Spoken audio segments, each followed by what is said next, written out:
यदि प्रेम से मुझे बासी रोटी नमक के साथ दे देते ना, मैं वो भी ग्रहण कर लेता, पर अहंकार से तुमने 56 भोग परोस दिया है, मैं अहंकार के भोजन को स्वीकार नहीं करूंगा।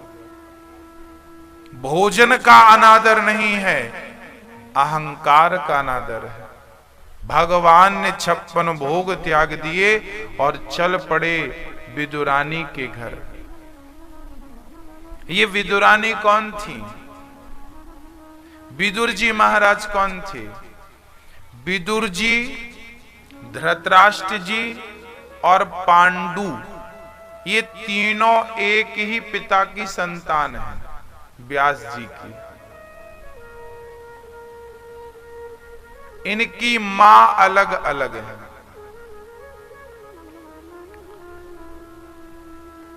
पिता एक है, तीनों भाई हैं, सगे भाई। दुर्योधन ने विदुर जी को चाचा, दुर्योधन के चाचा थे विदुर जी, चाचा और चाची को निकाल दिया था घर से, चलो तुम्हारा कोई काम नहीं है, घर से निकाल दिया। विदुर और विदुरानी जंगल में एक प्रेम से यमुना के तट पर प्रेम पूर्वक घास की झोपड़ी बनाकर कृष्ण कृष्ण का जाप करने लगे। जिसे कन्हैया से प्रीति हो, जो कृष्ण को ही चाहता हो, वो जमाने में रह के करेगा क्या? वो एकांत में ही तो रहेगा, वो बीचों बीच नहीं रहता, वो किनारे रहता। विदुर जी महाराज बिल्कुल किनारे प्रेम पूर्वक बस कृष्ण कृष्ण जपते विदुर जी और विदुरानी जीवन यापन करते। आज दुर्योधन के 56 भोग त्याग कर भगवान कहां गए जानते हैं? आज भगवान विदुरानी के घर गए। चल पड़े विदुरानी के घर। विदुर जी को खबर लगी कि कृष्ण आ रहे हैं, तुरंत बाजार चले गए मेवा मिष्ठान लेने के लिए। घर पे अकेली विदुरानी गाय के गोबर से आंगन को लीप कर और कृष्ण का इंतजार करने लगी। मेरे कृष्ण आएंगे, मेरा जीवन सफल बनाएंगे। इंतजार, जितना इंतजार हम दुनिया वालों का करते हैं ना भक्तों, इतनी ही प्रीति से, इतने ही प्रेम से यदि गोविंद का इंतजार करने लग जाएं तो मुझे विश्वास है कि आंखें बंद होने के पहले वो आकर दर्शन जरूर अपने भगत को देगा। बस इंतजार हो। माता सबरी इंतजार करते करते बूढ़ी हो गई कि नहीं? बूढ़ी हो गई, फिर भी इच्छाएं, फिर भी विश्वास था कि मेरे कन्हैया आएंगे जरूर। विश्वास था कृष्ण आएंगे जरूर। कौआ पेड़ पर बैठ जाता तो माता शबरी पूछने लग जाती कि बोल बोल बोल कागा,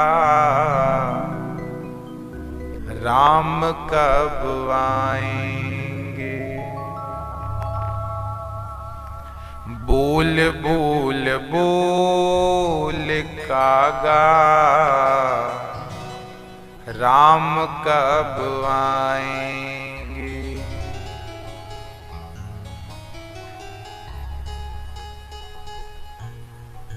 राम जी कब आएंगे कौआ, ये तो बता दो। हाँ, अब जब कौआ नहीं बोलता तो माता सबरी कहने लगती, आए नहीं राम जी, लगाई कहाँ देर रे? शबरी ने रखे हैं चुन चुन के बेर रे। आए नहीं राम जी, लगाई कहाँ देर रे, आए नहीं राम जी, लगाई कहाँ देर, शबरी ने रखे हैं चुन चुन के पैर रे, शबरी ने रखे हैं चुन चुन के पैर रे। किसी ने कहा राम जी आएंगे तो क्या करोगी? शबरी कह रहे हैं कि राम जी आएंगे हम जंगल को जाएंगे, जंगल में जाके मीठे मीठे बेर लाएंगे, और बेरों का भोग अपने राम को लगाएंगे, बेरों का भोग अपने राम को लगाएंगे, बोल बोल बोल कागा राम कब आएंगे। इंतजार करते करते माता शबरी का बुढ़ापा आ गया, पर शबरी ने इंतजार करना छोड़ा क्या? चाह छोड़ दी क्या?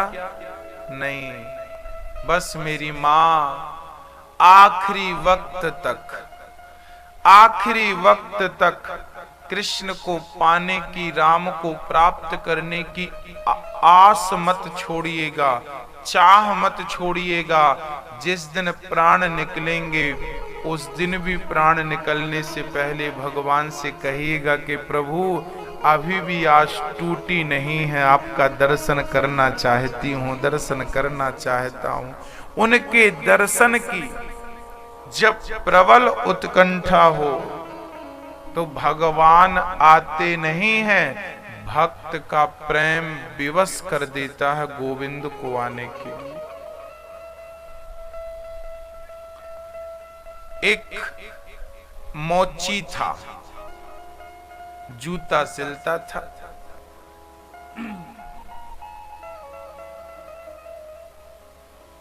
एक दिन नारद जी वहां से गुजरे तो नारद जी के चरण पकड़कर मोची ने कहा कि हे नारद जी, क्या भगवान का दर्शन मुझ जैसे पतित को कभी होगा?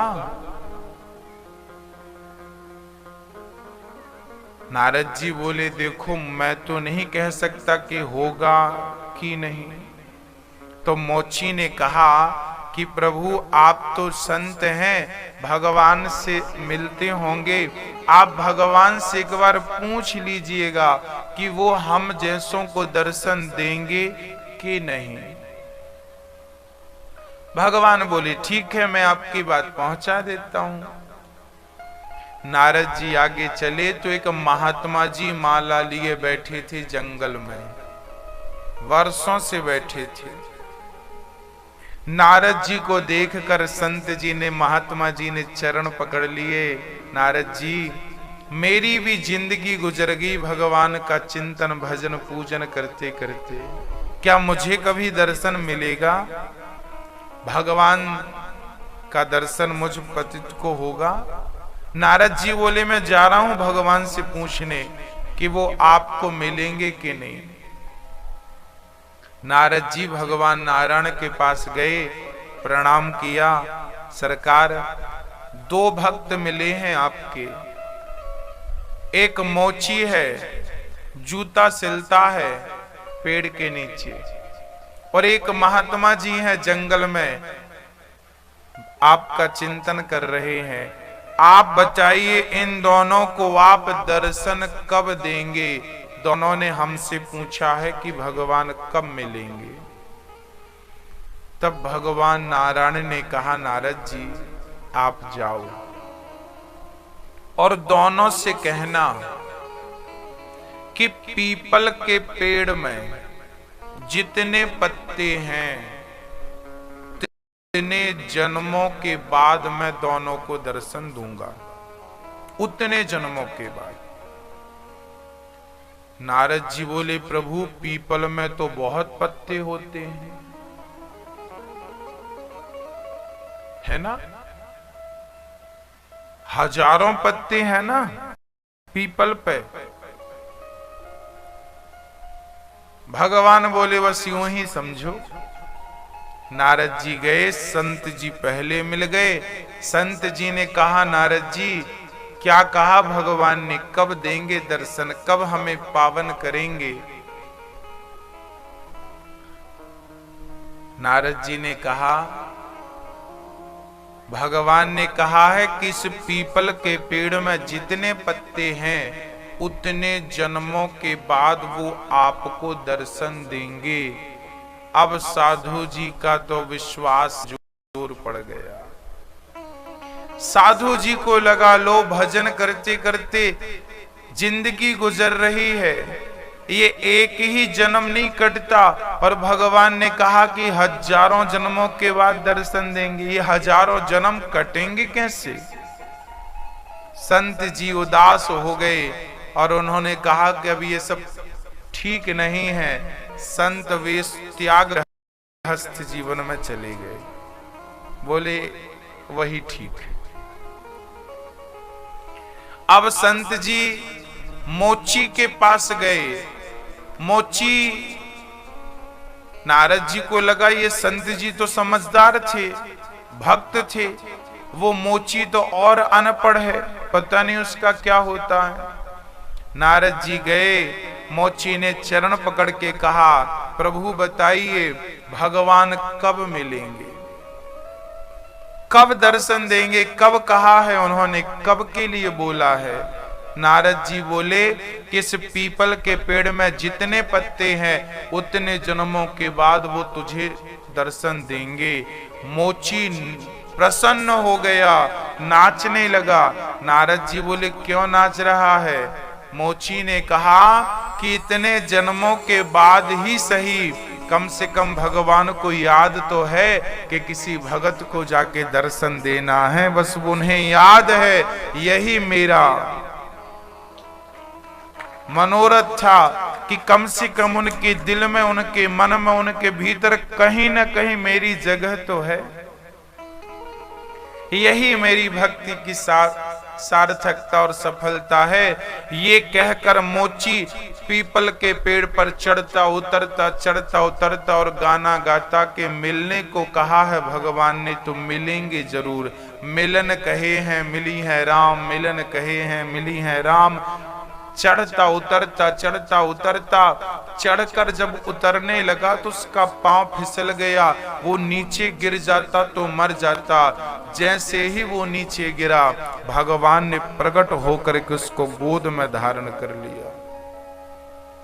नारद जी बोले, प्रभु आप बड़े झूठे हैं। क्यों? आपने अभी बोला कि पीपल के पेड़ में जितने पत्ते हैं मैं उतने जन्मों के बाद मिलूंगा, और आप अभी इसे मिल गए। तब भगवान ने कहा कि नारद जी, इसके अंदर मुझसे प्रेम जितना था, मेरी भक्ति ये जितनी करता था, उस रफ्तार से ये चलता तो मुझ तक पहुंचने में से करोड़ों जन्म लग जाते। पर आज जब आपने कहा कि भगवान मिलेंगे, इसके अंदर इतना प्रेम, इतना विश्वास, रोम रोम में विश्वास और रोम रोम से प्रेम जब जागा, तो इसके प्रेम और इसके विश्वास ने जैसे मैग्नेट चुंबक लोहे को अपनी ओर खींच लेती है, ऐसे भक्त का सच्चा प्रेम भगवान को अपनी ओर खींच लेता है। और भगवान प्रकट हो गए मोची को दर्शन देने के लिए, गोद में धारण कर लिया। भगवान आते नहीं हैं, भक्त का विश्वास, भक्त की भक्ति मजबूर कर देती है भगवान को आने के लिए।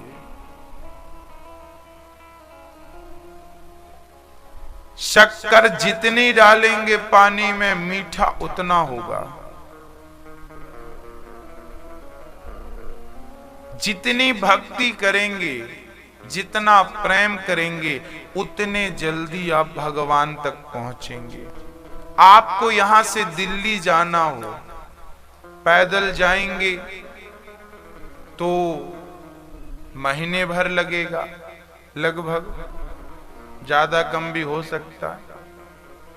साइकिल से जाएंगे तो 10 दिन में पहुंच जाएंगे। मोटरसाइकिल से जाएंगे तो 5 दिन में पहुंच जाएंगे और 3 दिन में पहुंच जाएंगे। कार से जाएंगे तो 12-15 घंटे में पहुंच जाएंगे और फ्लाइट से जाएंगे, हेलीकॉप्टर से जाएंगे तो 1 से 1.5 घंटे में पहुंचा देगी। दूरी उतनी ही है, दूरी उतनी ही है।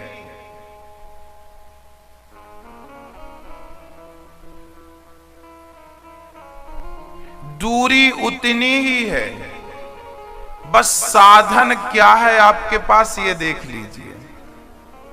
दिल्ली दूर उतनी ही है, पैदल जाएंगे तो टाइम ज्यादा लगेगा, साइकिल से जाएंगे कम लगेगा, मोटरसाइकिल से और कम, कार से और कम, और हेलीकॉप्टर से तो बहुत कम। दूरी उतनी ही है ना, पर आपका साधन बदल गया ना। साधन बदल जाता है तो मंजिल जल्दी मिल जाती है।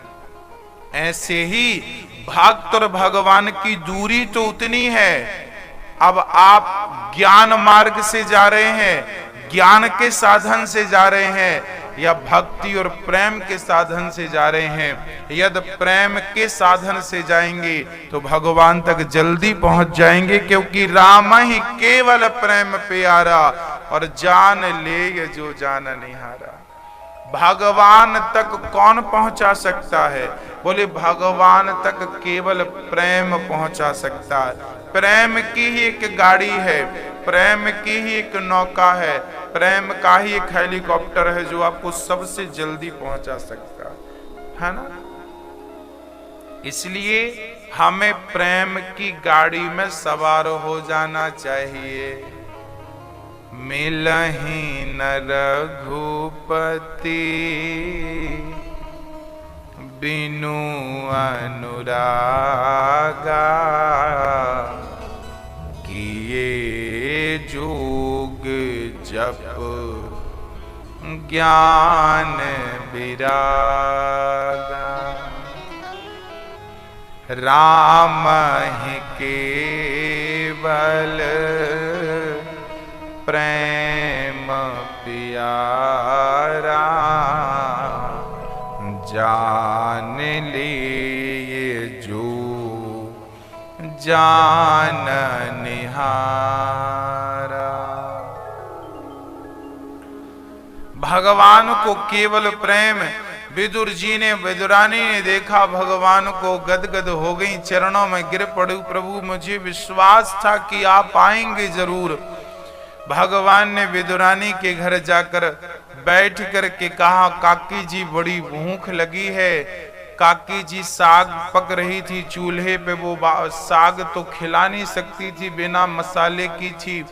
पके पके केला ले आई, फल को छीलती जाती और छिलका छील करके फल को छिलका समझकर फेंकती और छिलके को फल समझकर भगवान को देती। आप किसी के घर जाएं और आपको सामने छिलके खिलाए केले के, तो आपको क्या लगेगा? आप कहेंगे मेरा अपमान कर दिया, छिलके खिला दिया। आप सारे नगर में बताते फिरेंगे, लो फलाने के घर गए तो उन्होंने छिलके खिलाए, है ना मैया जी? ओ मैया, है ना? बताओगी ना सबके घर छिलके खाने को मिला? हम किसी के घर जाएं, छिलका कोई खिलाए तो लोग कहेंगे लो छिलका खिला दिया। देखिए भगवान क्या खाते हैं। भगवान ने कहा कि मेरा भक्त यदि मुझे छिलके खिला रहा है तो भगवान ने छिलकों को प्रेम से ग्रहण कर लिया। छिलके खाने लगे, भगवान प्रेम से खा गए। छिलके देती गई, काकी जी कृष्ण खाते में चाहिए। क्या चाहिए मेरी माँ? क्या चाहिए? प्रेम चाहिए, केवल प्रेम। इसलिए बाहे होकर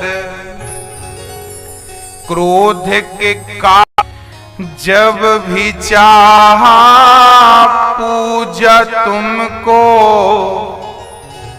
जब जी चाहा दुत्कार दिया, है ना? जब जी चाहा भगवान को पूज लिया, जब जी चाहा दुत्कार दिया, जब मन करा तो आरती उतार ली।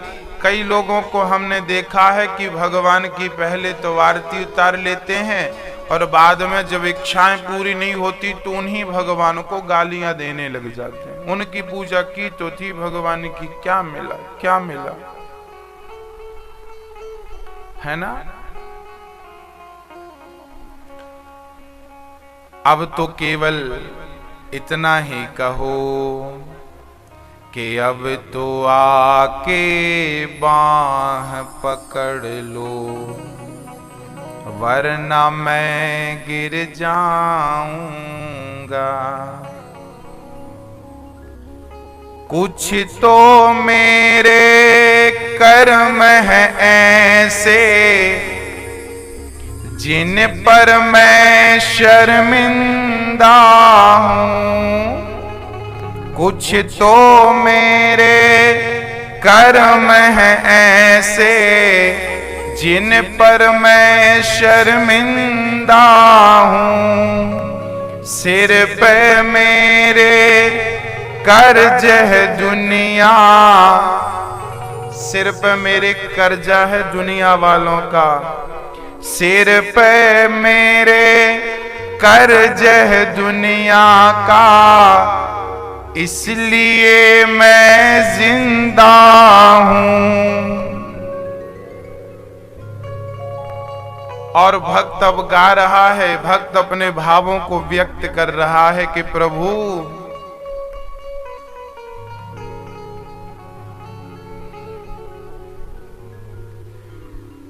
तुमसे भी मुंह फेर लिया तो और कहाँ मैं जाऊंगा। तुमसे भी मुंह फेर लिया तो और कहाँ मैं जाऊंगा। अब तो आके बाहें पकड़ लो, वरना मैं गिर जाऊंगा। भगवान से यही प्रार्थना करो कि प्रभु हम तो पतित हैं, हमें पता ही नहीं कि सही और गलत क्या है, कहाँ जाना है कहाँ नहीं जाना, हम कुछ भी नहीं, शून्य है। अब उनसे ही कहो कि अब तो आके बाहें पकड़ लो, वरना मैं गिर जाऊंगा। श्री विदुर जी महाराज ने भगवान को भोग लगाए हैं और भगवान ने कहा कि आपके भोजन से ज्यादा मुझे छिलकों में स्वाद मिला। दुर्योधन की मेवा त्यागी साग विदुर घर खाई, सबसे ऊंची प्रेम सगाई। सबसे ऊंचा क्या है? सबसे ऊंचा संबंध कौन सा संबंध है? कौन सा है? क्या पैसे देकर आपको खरीदा जा सकता है? बताइए, आप में से कोई बिकाऊ है क्या? पैसों से बिक जाएगा? आपको पैसे वाले नहीं खरीद सकते, पर कोई व्यक्ति प्रेम से आपको खरीद सकता है कि नहीं? आप पैसों में नहीं बिक सकते, पर प्रेम में बिक जाते हैं भक्तों। बस यही तो मेरे भगवान का भी स्वभाव है। उन्हें पैसे वाले नहीं खरीद सकते, पर प्रेमी लोग तो गोपियां उन्हें नचा रही हैं और भगवान नाच रहे हैं। जो भगवान दुनिया को नचा रहा है वो गोपियों के सामने नाच रहा है। ताही अहिरी की छोहरियां छछियां भरी छाछ पे नाच नचावे। दुनिया को नचाने वाला गोपियों के सामने नाच रहा है। क्यों? क्योंकि वो प्रेम के वश में है, क्योंकि वो बिक जाता है। भगवान भी बिकाऊ है ना? कैसे बिकता है? कौन सा धन? प्रेम। प्रेमी गण उसे खरीद लिया करते हैं, गुलाम हो जाता है वो भक्तों का, समर्पण कर देते हैं। जैसे भक्त भगवान के चरणों में समर्पित करते हैं, ऐसे भगवान भी भक्तों के लिए समर्पित अपने आप को समर्पण कर देते। मैं तेरा हो गया, ले।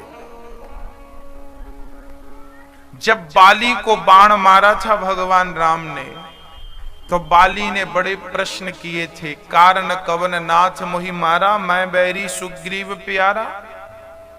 क्यों मारा? आखिरी में राम जी ने कहा, बाली अनुज बधू भगनी सुत नारी, सुनो छठ कन्या सम ऐचारी। इन्हीं को दृष्टि विलोक जोई, ताही बधे कछु पाप ना होई। तूने अपने भाई की पत्नी को घर पे बंदी बना के रखा था, इसलिए तुझ जैसे अपराधी को मार देना ही पुण्य है। जो पराई नारी पर कुदृष्टि डाल रहा हो, उसको तो मार देना ही पुण्य है, ऐसा भगवान राम कह रहे हैं। लेकिन जब बाली संतुष्ट नहीं हुआ इस जवाब से, और भी प्रश्न किया, क्यों क्यों क्यों? तब राम जी ने कहा, चल ठीक है, अब मैं तुझे जीवन दान देता हूं। यदि मेरे अंदर मारने की ताकत है तो मैं अमर करने की क्षमता भी रखता हूं। जा बाली, मैं तुझे आज तू कहे तो अमर कर देता हूं, कभी नहीं मरेगा तू।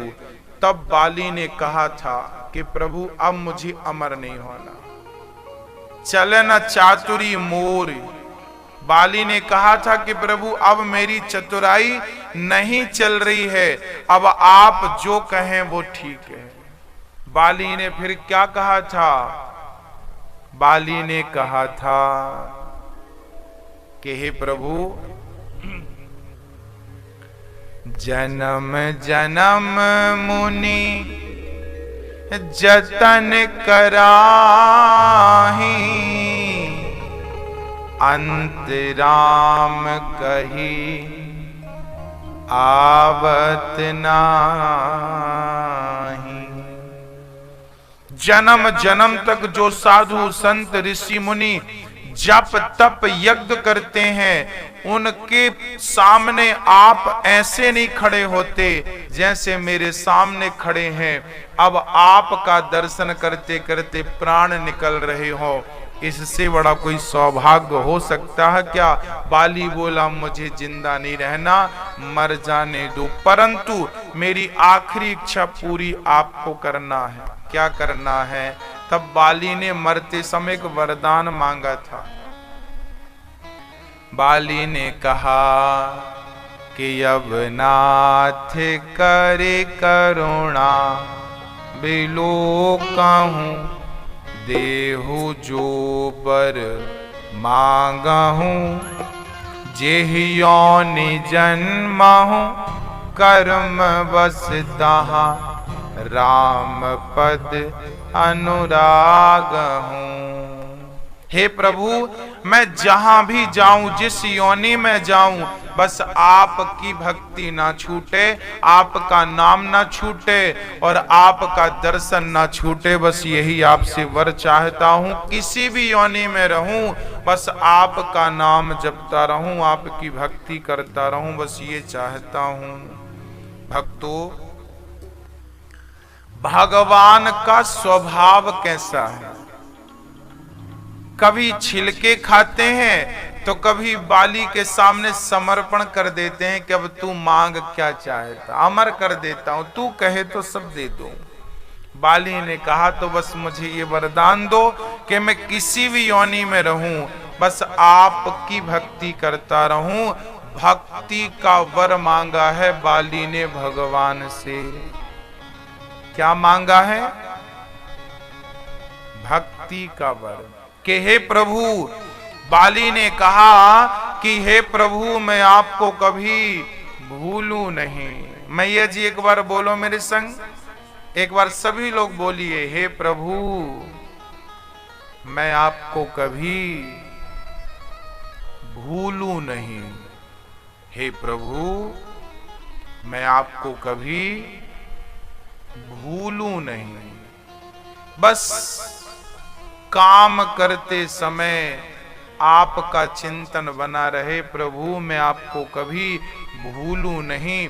ऐसी प्रार्थना हमें नित्य भगवान से करनी चाहिए, कभी ना भूलें। बाली ने भी यही मांगा है कि मैं आपको कभी भूलूं नहीं। अब भगवान निज धाम को चले गए, विदुर और विदुरानी को दर्शन देकर छिलकों का भोग लगाकर चले गए। जब से विदुरानी ने भगवान को छिलकों का भोग लगाया, तब से ये प्रश्न ही खत्म हो गया कि भगवान को क्या खिलाएं, क्या ना खिलाएं। अच्छा बताइए, भगवान को किस चीज का भोग लगाना चाहिए? हाँ मैया जी, ओ मैया, किस चीज का भोग लगाना चाहिए भगवान को? किसका? काय का? माखन का, मक्खन का। क्यों लगाना चाहिए भोग मक्खन का भगवान को? क्योंकि उनको पसंद है। किसने बताया आपको? भगवान को मक्खन पसंद है ऐसा किसने बोला आपको? भगवान को मक्खन बिल्कुल भी पसंद नहीं है। भगवान ने भी मक्खन केवल गोपियों से और यशोदा के हाथों से ही खाया है। यहां तक कि भगवान की मां देवकी ने मक्खन दिया था कृष्ण को खाने के लिए, तो कृष्ण ने कहा था कि मां आज के बाद आप मुझे मक्खन मत देना।